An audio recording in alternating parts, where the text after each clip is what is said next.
सलातु वस्सलामु अलैका या रसूल अल्लाह व अला आलिका व अस्हाबिका या हबीब अल्लाह। इकरार भाई, आपके नाम अरूज ऐसा मिले तुझको इस ज़माने में कि आसमां भी तेरी वुसअतों पे नाज करे। जब तक ये ज़मीन रहे आसमां रहे, खुशियाँ तुझे नसीब हों, तू जहाँ रहे, यूं ही सजी रहे तेरी फूलों की अंजमन, तेरा चमन बहार तेरी बेखज़ां रहे। बिला ताखीर प्यारे भाई सैयद इकरारुल हसन शाह साहब को मैं दावत दूंगा कि वो तशरीफ लाएं और अपने ख्यालात का इजहार फरमाएं। Syed Iqrarul Hasan, please clapping.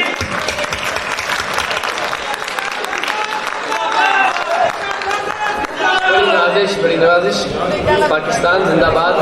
बिस्मिल्लाहिर्रहमानिर्रहीम।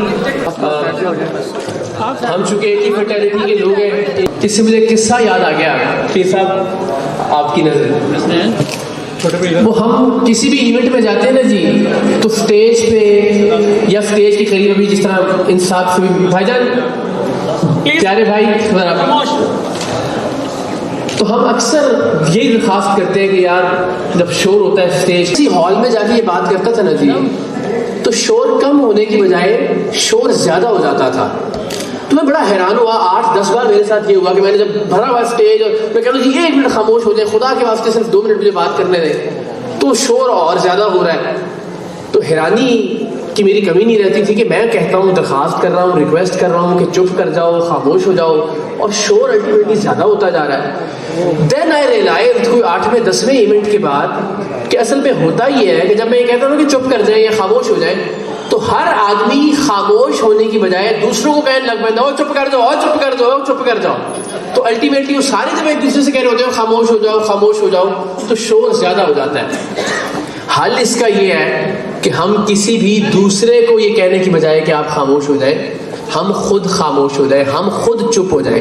पाकिस्तान के भी सारे मसाइल का, पाकिस्तान के भी सारे इश्यूज का यही हल है कि हम दूसरों को गलत कहने की बजाय, हम दूसरों पर तनकीद करने के बजाय बस खुद ठीक हो जाए, तो यकीनन पूरी कौम ठीक हो जाएगी और इंशाल्लाह पाकिस्तान भी ठीक हो जाएगा। तो ये बात से बात निकली थी तो मुझे ज़रा जहन में आ गया, मैंने कहा ये बात आपसे ज़रूर शेयर करूँ। तो बाकी चूँकि जिस तरह मैंने अर्ज़ किया कि हम एक ही कबीले के फ़र्द हैं, उस कबीले की मुश्किलात भी एक हैं, उस कबीले के गोल्स भी एक हैं, मकासद भी एक हैं।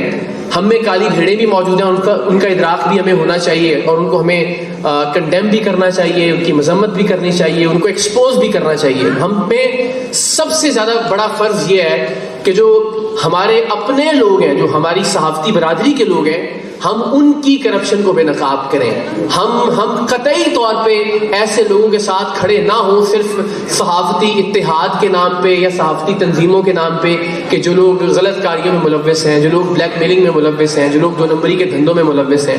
तो ये मेरी आप सबसे दरख्वास्त होगी कि सच का अलम लेकर चलें और यकीन जाने सच से बड़ी कोई ताकत नहीं है। यही वो हॉल है जहाँ आज से कोई 18-20 बरस पहले मैं एक तालिब इल्म के तौर पे तकरीरें किया करता था। यहीं पे हॉल नंबर 1 है जहाँ तारिक अजीज शो में मैंने बैतबाजी का एक मुकाबला भी जीता, अभी आजकल बड़ा वायरल भी हुआ है। तो अल्लाह ताला की ज़ात ने सच के सदक़े में जो भी आप इज़्ज़त, एहतराम, प्यार, मोहब्बत दे रहे हैं, मुझे लगता है कि सिर्फ़ और सिर्फ सच और थोड़ी सी मेहनत, उसका ये सिला और उसका ये अजर है। तो जितने भी जूनियर बैठे हैं मुझसे यहाँ, उनसे यही दरख्वास्त है कि सच के अलावा कामयाबी का और कोई रास्ता नहीं है। और जो सीनियर है ज़ाहिर है उनको कुछ बताने की ज़रूरत नहीं है। एक कथा मेरे जहन में आ रहा है बस इजाज़त लेने से पहले, मुस्तफ़ा ज़ैदी साहब का, वो हम सब पर बड़ा सादिक आता है और हम सबको बड़ी डिटर्मिनेशन के साथ, बड़ी कन्विक्शन के साथ, बड़े तयक्कुन के साथ उस कते को फॉलो करना चाहिए।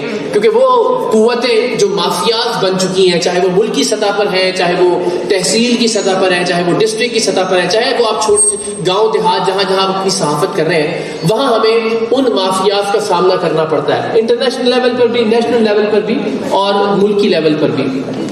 तो इससे पहले कि वो कथा मैं पेशे खिदमत करूँ, मैं आप सबकी आमद का, आप सबकी मोहब्बत का बिलखुसूस शुक्रिया अदा करना चाहता हूँ और ख़ास तौर पर मुबारकबाद पेश करना चाहता हूँ जहाँ ताब रोज़नामा की इंतज़ामिया को, ख़ास तौर पर हमारे बड़े प्यारे भाई GM कादरी साहब, मेरे सही मानों में भाई, हमारा बिल्कुल फैमिली का एक ताल्लुक है, सुहेल कलिया साहब, अल्लाह ताला इनको सलामत रखे। और जिस तरह से ये सच पर डटे रहे, एक प्रोग्राम हमने کیا تھا منشن آباد میں, اس کے بعد انہوں نے کون کون سا مقدمہ نہیں جھیلا, ڈکیتی کا پرچہ ہو گیا نا سے. تو یہ ساری مشکلات ہیں جو, لیکن ہم تو ساتھ کھڑے رہے الحمدللہ, سلامت ہے.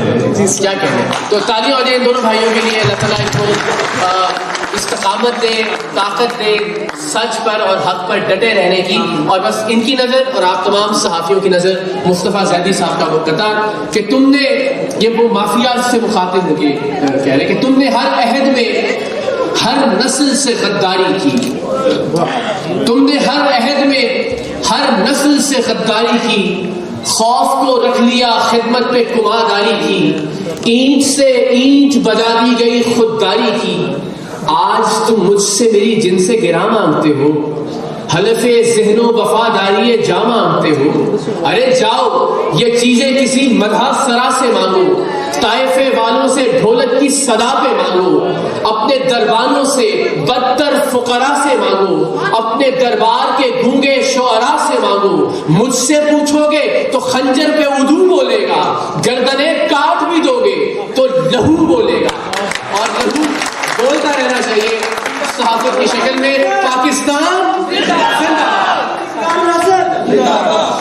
ہمارے دونوں بھائیوں کے پاس وہ الفاظ نہیں ہیں جو اقرار بھائی کے شکریہ میں, ان کی محبت میں, ان کے پیار میں ادا کر سکیں. ابھی کوئی الفاظ سلامت رہتے ہیں. بڑی سلامت.